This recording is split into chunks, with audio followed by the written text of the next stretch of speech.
Hey, Scott here. In this video, I'm going to demonstrate how I make my canoe paddles.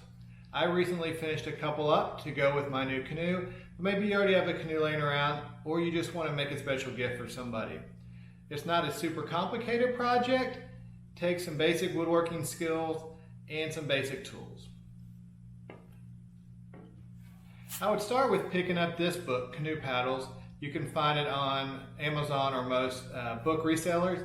There's lots of good tips, but it also gives you the plans to make your forms so that you can get the right shape and make them repeatable. Hope you enjoy. I start by ripping a couple cedar strips for the handle and then cut those to length. For this paddle, I'll go with 60 inches. Then cut down some more cedar to be used for the blade. Heading over to the joiner, I square the edges up so that I get nice glue joints. Then back at the table saw, I rip a strip of ash to go between the cedar for a little added strength. Then I cut the cedar to the width I need for the blade and for the handles. And then cut the handles to length. Now with all the pieces milled up, I'm ready to glue. I like using Titebond number 3 since it's waterproof. Spread that out nice and generously across all our pieces and then start clamping these down.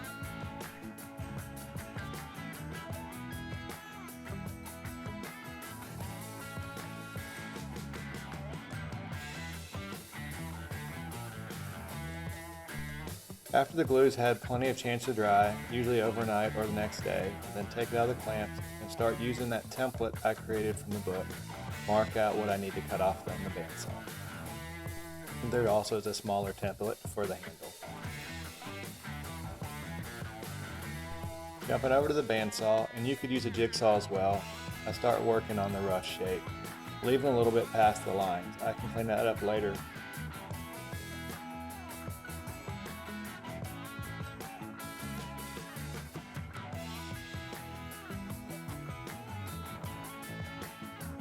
And now the handle.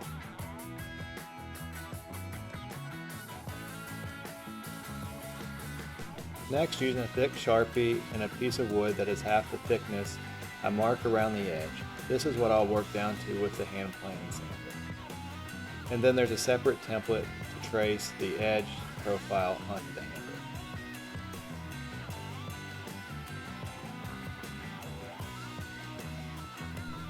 With the marking complete, it's now workout time. This is a good shoulder and back workout. But using my trusty hand plane, I just start working from the center near the shaft out towards the edge.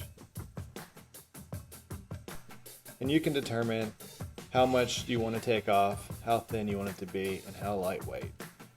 I also found a spoke shave works well on the ends to try to wrap around that curve. Depending on the species of wood, this may take 30 minutes, it may take a couple hours. Sometimes the knots or hitting a weird grain pattern can really slow you down.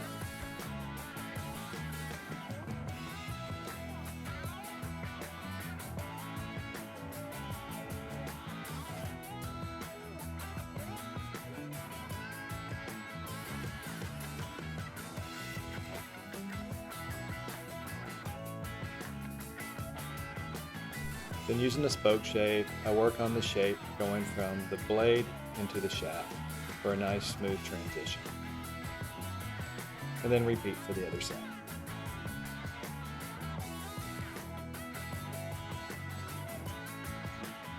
Satisfied with the shape of the blade, I now move my attention to the handle grip. Using both the hand plane to get it smooth and then the spoke shave to start working on the curve.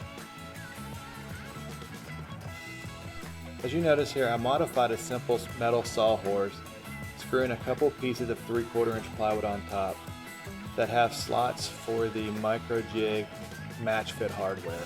This for me works great to clamp it down. Then I also bolt this sawhorse to a piece of wood on the floor that I'm standing on to keep it from sliding around on me.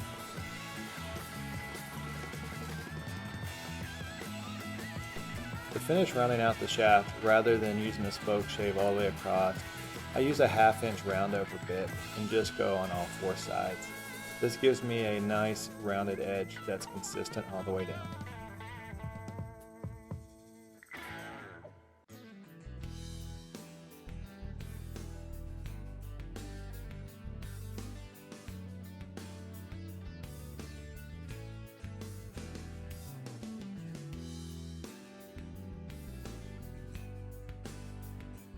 I'm now done with my hand plane and move on to the random orbital sander. Starting with 60 grit, moving up to 80, 120, and then 220.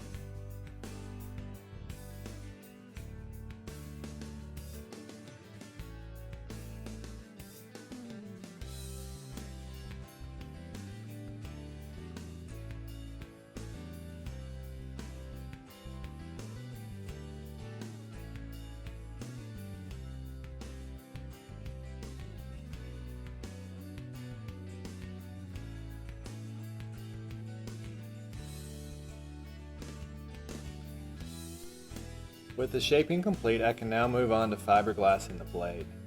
I've done paddles without this step, but for one that I plan to use regularly, I'd like the extra strength. So again, I went with Toto Boat's high performance epoxy and spread this out over the 6-ounce cloth. The goal here is to get the cloth fully saturated and then let it set for about 15 to 20 minutes. I then come back and squeegee off any excess. Once that first coat is just a little bit tacky, I can come back and do coat number 2. This will start to fill in the weave on that cloth. And again, after it sets for 15 to 20 minutes, I squeegee off the excess. I then repeated this step one more time for 3 full coats. Once those were fully cured, I could use a utility knife and cut off the excess fiberglass. Grabbing the sander again, I now wanted to smooth off any epoxy that had run over the edge to the other side of the blade, so that I had a nice smooth surface to start epoxying the fiberglass on this side.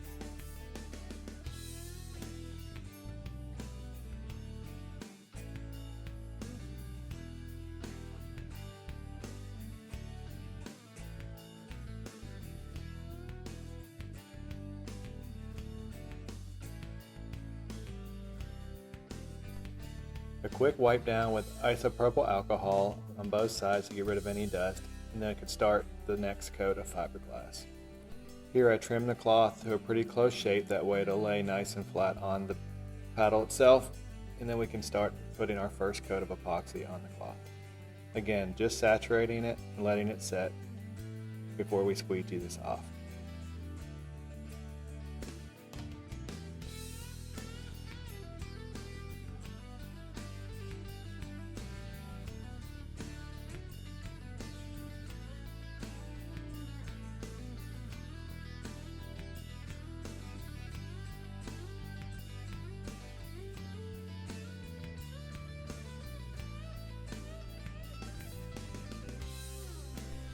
I then repeated coat 2 and 3 just like I did on the other side.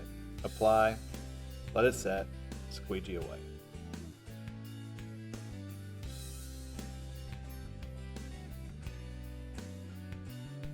With this side cured, I again took that utility knife and cut off any excess, pulling off the tape I used to hold it down, and then cleaned up around the handle. Then again with the sander, using a 120 grit, I worked away any excess epoxy that had dripped or run to get a nice smooth surface so we can apply our varnish.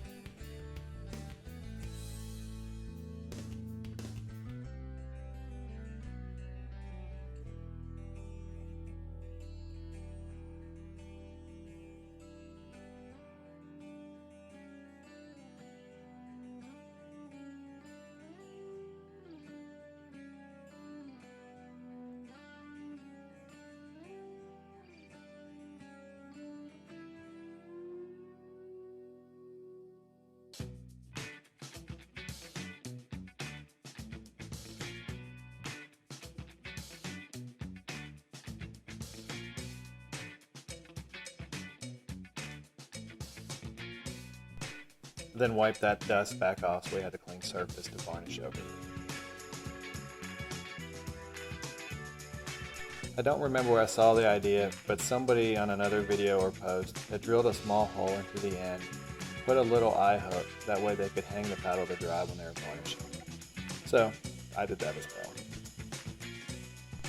The final step was adding 6 coats of Total Boats Lush varnish. I started with the blade and then worked my way up, hanging it from the garage door so I could finish. Once this had cured, I was ready to use it.